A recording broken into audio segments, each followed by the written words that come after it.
People's souls are being uploaded to the internet. Some people get stuck. Their minds, their souls trapped. This is real, and I know that. Because I'm trapped? I don't know where I am. Whoa. I call him the Mad Monk, don't they? They shouldn't. The Mad Monk? He's definitely not a monk. Ah. I'm going to need a horse. Whoa. Whoa.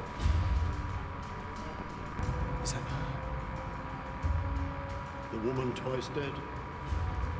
And her final message. Angie, is the working? What chapter are you on? 10. 11 is about. Wait. You're quiet. Whoa, is that Amelia? No. Was that our Amelia? It must have been. That is not supposed to happen. Oh. Oh. Huh. Hello? Ah, hello. I can't find the internet. Sorry? Listen, where did you get this number? She'll write it down. It's a helpline, isn't it? She said it's the best helpline out there. Oh. She said. What woman? Is it an evil spirit? Run, you clever boy, and remember. One. Hello, yes! I hear you! It's him. Yeah! Hello? Clara Oswald. Hello. Clara Oswald Oswald. Just Clara Oswald. What was that middle one? Do you remember me? Could you just ask me that again? Cut him up. Could you just ask me that question again? Doctor Who? Okay, just once more. Doctor Who? Do you know, I never realised how much I enjoy hearing that said out loud. We're preserving living minds in permanent form in the data cloud. My conscience is fire. Good. Because our client has his needs. Yeah. Oh. It's starting to feel like Black Mirror. Please, I just need to speak to you. Is the voice starting to ring a bell, maybe? Hey, don't I? Is your name?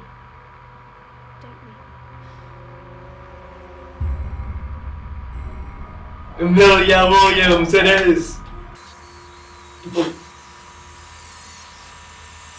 Lovely. Monks are not cool. Bow ties are cool. Ooh, new outfit time, huh? Hey! Let's go. Look is sharp. Something's missing. Oh, is that the one from... I don't know. Of course you can. Where I am. Oh. I don't know where I am. Mmm. Got a problem. I have to speak to the client. Client. This should be interesting. Sir, the one you told me about, he's here. The doctor is here. Ah, look at that. Hello? Hello? Are you alright? I'm in bed. Yes. Don't remember going. No. Are you guarding me? Well, yes. Yes, I am. Oh god, that Seriously smile. gonna sit down there all night? Yeah, I promise. I won't budge from this spot. Well then, I'll have to come to you. Ah. Hey? I need you to do something creative about that. Whoa, Alexi. Look at the brain on Alexi. Momentarily, at least. I'm a friend of the family. You look after the kids. Oh, yes, you're a governess, aren't you? Just like... Just like what? Yeah. Just like... Imagine that. Human souls trapped like flies. She's gonna laugh. Wide web. Stuck forever. Crying out for help. Isn't that basically Twitter? Another Twitter joke. Maybe that's how people edit them, rewrite them. Why would you say that? Because a few hours ago you knew nothing about the internet. And you just made a joke about Twitter. Yeah, she did. Oh. You and me inside that box now. I'm sorry. Just get inside. Trust me. You'll understand what's in there. I bet I will. Why have you got a box? Clara. Is it like a snogging booth? Is that what you do? You bring a booth? There's such a thing as too keen. I saw a little girl. I must have taken an image from your subconscious. Throwing it back at you. Amy's book. Camouflage. You mean what? Now. She's got the T. Yes, it's a spaceship. Yes, it's bigger on the inside. Now. Smaller on the outside. Talk about it. Bigger on the inside. Actually bigger. Yes, I love this design. You're gonna go back out there, away from the plane. Not exactly. Oh! It's a ship. Oh! Whoa!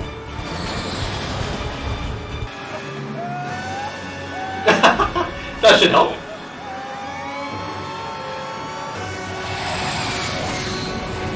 Wow. Hey, yes, interior. Tomorrow's come early. Shortcut. Thank you. Thank you. Tomorrow. You can't just leave it open though. Look at this.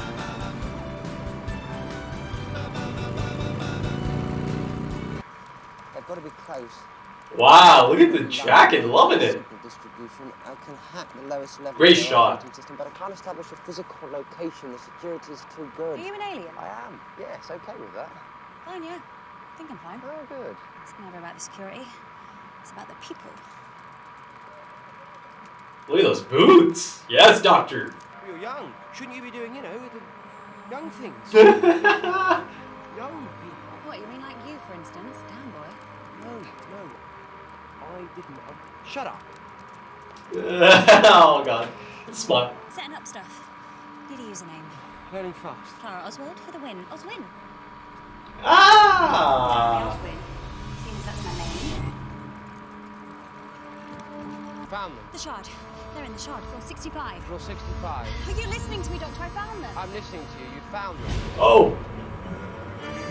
No. Really? Doctor, help me. Oh god, that's so creepy. Wow. This is so new. Kinda starting to feel like James Bond. I rode this in the Anti-Grav Olympics 2074. Ah. I came last. The building is in lockdown. I'm afraid you're not coming in. Did you even hear the word anti-grav? Wow. Dear Lord. Oh, they can show it. Ah. What? I'm still in the cafe. I'm finishing my coffee. Ah. Lovely spot. What are you talking about? You had people. Me. I'm old-fashioned. I had technology. Hey, yeah, there you go.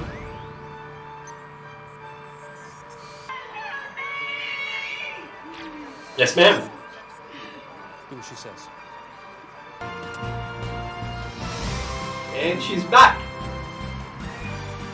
Is she?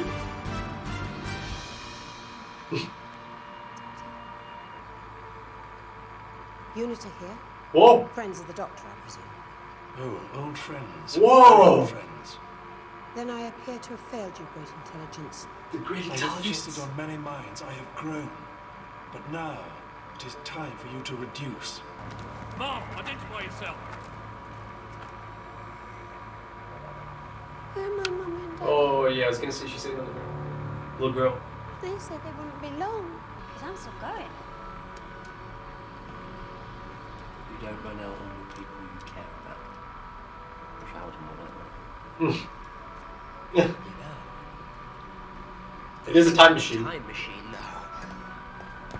You can run away all you like and still be home in time for tea, so what do you say? Does this work? Eh? It's actually what you do. Do you just crook your finger and people just jump in your snog box? Sometimes. It is not a snog I'll box. be the judge of that. Let's come back tomorrow. Why? Because tomorrow I might say yes. Sometime after 7, okay for you? It's a time machine. Right then, Clara Oswald. Time to find out who you are. Yeah. How cool. Okay, so the Bells of St. John. I mean, maybe in the grand scheme of things, that title doesn't really quite fit the tone of this episode and the subject matter of this episode. But of course, the connection being the bells of the phone on the TARDIS are essentially the bells of St. John, right? Now, as I'm saying that, I'm remembering that there was a prequel to this, and I completely forgot about that. God damn it. But I'll be sure to check that out before I watch the next episode. But before I do get into the episode itself, I do have to mention the TARDIS interior once again. I mean, it just continues to be such a fantastic change of scenery, doesn't it? But I've got to say the panning shot to the top, to the roof of the TARDIS, and those spinning symbols. It's just so beautifully shot. It's not really columns. I'm not even sure the right term for it, but it's just a fantastic look, isn't it? Right? And in terms of the symbols, I couldn't really quite make out any of these symbols, but they are being kind of showcased once again, and that whole spinning apparatus up top is being showcased prominently. So yeah, maybe there is something there, maybe there isn't. Maybe I'm kind of overthinking it. Right, so the episode itself. So essentially, it was an introduction, right? In that sense, it really kind of felt like Rose, Smith and Jones, Partners in Crime. It really had the same type of tone, right? Let me know if you thought the same. But it makes sense because even though I've seen Clara and Jenna Coleman twice now, right? 2 appearances. This was essentially the proper introduction, and it felt like it. This time it didn't feel like that fleshed out and fully fledged character I saw in those first 2 appearances. I mean, the Clara I do get to see in The Snowman and in the Asylum of the Daleks. That is a complete character. That is a final article, essentially, right? The personality, the character traits, all of that. That's essentially airtight, right? It's kind of like a character like, let's take an example from past seasons or series, Captain Jack, right? Captain Jack, the first time I see him, he's the finished article already. But this Clara and her dynamic with the Doctor, it does feel like it's in the beginning stages. So yeah, it makes complete sense that this Clara is going to have a lot of character growth, and she's kind of really going to come into it, right? Over the span of her run, essentially. And it promises to be quite the fascinating run. I mean, you see the Doctor is completely infatuated because this is impossible. This person, Clara, is impossible, right? And it's this puzzle that he has not solved. So of course, he's going to be obsessed, right? And you see that on screen, right? The impossible nature of it all really has him quite hooked. I mean, so much so that in the beginning, in the cold open, he kind of retreats to a monastery, right? To a long time ago. But I thought it was one of the really great scenes of this episode, the cold open at the monastery. Him as a monk, who knows how long he's been there. But actually, throughout that quick fire introduction on the plane, he does mention, yeah, I'm an alien, and then he does mention I'm over 1,000 years old, right? So clearly a bit of time has passed. There is a bit of a time skip here. And, in terms of new things and this feeling like an introduction, a pilot, it kind of took me back to the 11th hour, right? And that costume change. So I really enjoyed the costume change there, and I really enjoyed the costume change here. I felt like it really kind of fits the tone, right? It's kind of, the third term, the third season or series for Matt Smith. And I feel like it kind of had this mature tone almost. Playful, mature tone. I mean, the tone I was getting from this was one of the great Dr. Magician, right? And they kind of lean into that aspect as well, right? As he's got the fez out for tips. But, the outfit itself, I think he looks sharp. He looked really good in that outfit, in that coat, right? The long coat. But let me go back to this episode's Clara, right? This Clara is not as receptive of the Doctor as the other 2, right? I mean, the one from The Snowman, And as of this point, I mean, it's not really fair. It's not a fair comparison because I've only seen one episode of this Clara, right? The one that's meant to be around for some time. Though in that sense, I've only seen one episode of the other ones as well. So maybe it is a fair comparison. Or actually, maybe it's not, you know? I know I keep jumping back and forth because this Clara is, again, in the introduction phase, right? Those are the finished articles. But I've got to say, the one from the Snowman is my favorite Clara as of this point.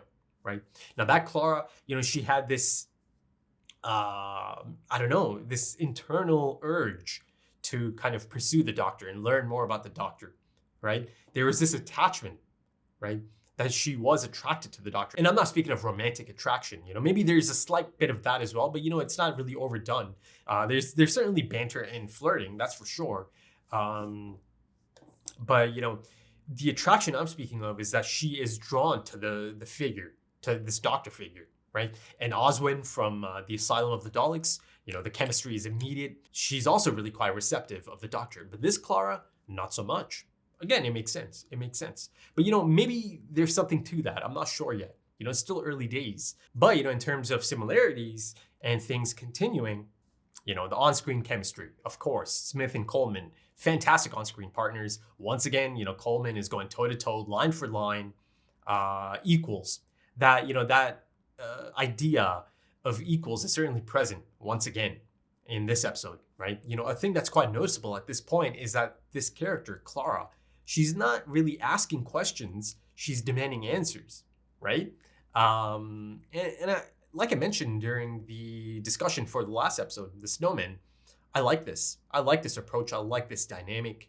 You know, the whole equals aspect of it. Now, listen, it's a diverse fan base, the Doctor Who fan base, and it's one that's existed for a long time. That's been around for a long time. You know, the opinions can really be quite opposite from character to character, from episode to episode, from, you know, showrunner to showrunner, from Doctor to Doctor, right? You know, people latch on to certain things and a certain type of presentation, right? So, you know, I'm sure some people do have a certain type of Doctor companion dynamic that they prefer, and they don't really like it to be, you know, messed with too much, right? This feels like a change. You know, it feels like a definitive change. I'm here for that. You know, I don't mind it. I enjoy this. I'm enjoying this new dynamic. And you see that in quite a realistic fashion, the Doctor is a little bit awkward around Clara, right? He doesn't really quite know how to bounce off of her just yet because it's so different. It's a different approach, right? It's a different type of companion or potential companion. I love how she told him, give me a day, let me think it over, you know, come back at 7 tomorrow, right? I love that she didn't jump right in. No. Yes, it's really quite enticing, and you see her face just light up at the potential, at the possibilities, because, you know, this is a character that wants to travel. And I feel like that aspect of it, the urge to travel, I feel like that is kind of present throughout all three Claras I've seen, right? I believe Oswin was the junior entertainment manager, right? But, you know, beyond that, I mean, you know, that aspect I'm trying to kind of connect to the whole nanny element, because of course the nanny element is present in this one, right?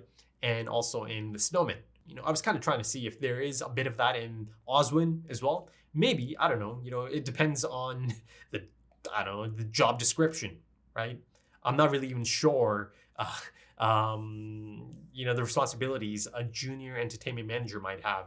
I'm not sure if it has anything to do with kids, but, you know, the whole traveling aspect, you know, Oswin, right? I remember her mentioning, I can't remember the exact line of dialogue, but she mentioned something about, you know, really wanting to travel the stars, or, you know, wanting to go to different places. I mean, you know, this episode certainly has its share of Easter eggs, some really, really beautiful ones like Amelia's book, right? So clearly she had a career as an author, right? So that was lovely to see. And correct me if I'm wrong, but once that girl kind of comes down, or, you know, that spoon thing comes down disguised as the character from that book, was that not the same theme from The Angels Take Manhattan, right? And notice how after the kid responds that he's on chapter 10, she replies by saying something like, oh, that's a good one, but 11 is much better, or 11 is better, right? So, you know, a lot of really fun moments like that in there. But one that is kind of almost mentioned in passing it's kind of lingering in my mind right now. And I'm speaking of the lady from the shop that gave Clara the number, right? Huh? I mean, first of all, of course, it's got to be someone who knows the doctor. So, you know, first thought, River Song, potentially, right? You know, part of me also thought about Sarah Jane, but that one's a bit, I don't know, that feels like a bit too outside of the realm of possibility. But yeah, River Song was my first thought, right? Maybe it's something that is going to come into play later on, right? And it'll kind of explain the reasoning that she had to make sure that Clara had this number. Unless, of course, it's not River Song and it's something else entirely, and it kind of leans into and is a part of this whole mystery. And it's a gripping one. I've got to be honest, you know, I'm really into it. Because much like the Doctor, I'm really quite baffled at the moment. And as many of you know by now, I also like to take an inquisitive approach, you know, to my content, to shows. So yeah, you know, I'll be on the case. I'll be on the case and I'll be trying to figure things out as the episodes play out and as I'm getting perhaps a drip feed, right? Because it's starting to feel like that. That, you know, I mean, she's going to be around for a long time, right?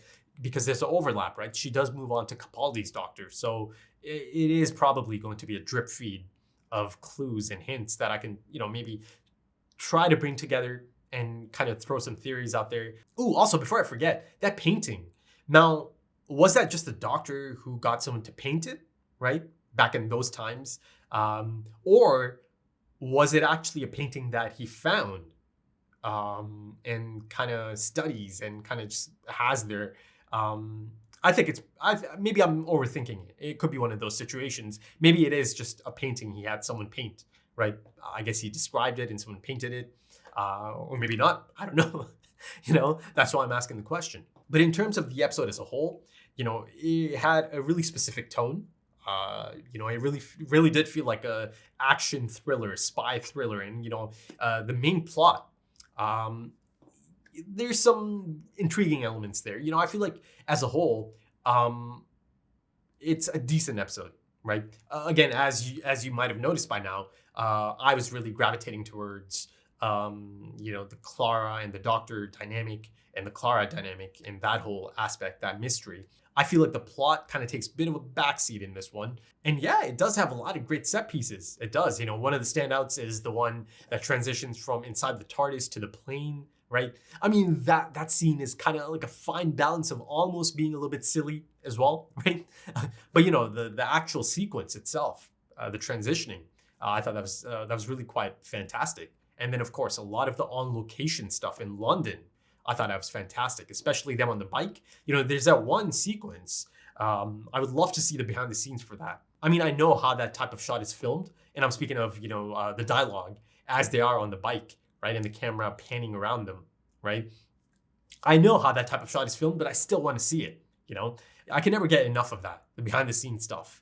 And, you know, the good thing is the Blu-rays do have a lot of good behind the scenes stuff, right? But it seems like a thing of the past now. You know, if you notice some of the newer stuff, you know, other than maybe Game of Thrones, actually, if you have the Game of Thrones Blu-rays, you know, right? They have a lot of good extras. But I've noticed for films and a lot of television shows on Blu-ray, yeah, you know, they've cut back on the behind the scenes stuff. And, you know, in terms of the main plot, it's clearly taking a bit of inspiration from Black Mirror. I mean, there's episodes of Black Mirror that do have this type of concept, right? USS Callister. But yeah, you know, I've got to say that ending, it's really quite grim, isn't it? It's really quite dark. I mean, first of all, it's really quite disturbing. You know, once a great intelligence, yes, I should mention that. You know, Richard E. Grant makes yet another cameo, but it appears that he is going to continue making these cameos, right, throughout the rest of the series, perhaps. So essentially, he was kind of feeding off of these souls that are trapped, right? But yeah, you know, once he tells Kisnet, Madame Kisnet or Mrs. Kisnet, that, you know, she's not needed anymore, it's kind of disturbing that it's a factory reset or restore, right? And she restores to a young girl. And that was just so grim, so disturbing, right? Because that means she's been under the influence for a long time since she was a little girl. And I thought it was some fantastic bit of acting as well, really depicting the grim nature of a young child in a grown person's body, right? there's a line of dialogue, you know, are they coming back in terms of the parents? Oof. But yeah, that's about it for this one, folks. I'm really quite excited about Jenna Coleman, right? I'm finally here. And Clara and that new Doctor Companion dynamic. So if you enjoyed this, consider dropping some comments, give me your thoughts, consider dropping a like. If you're interested in full length or perhaps even early access to the next episode right now, consider checking out the Patreon page. The links are in the description and the pinned comment. Also social media, if that's your thing. Right then, thank you so much for joining me and thank you for your time, as time is precious. And I do hope to see you again soon for the next one. Until then, take it easy.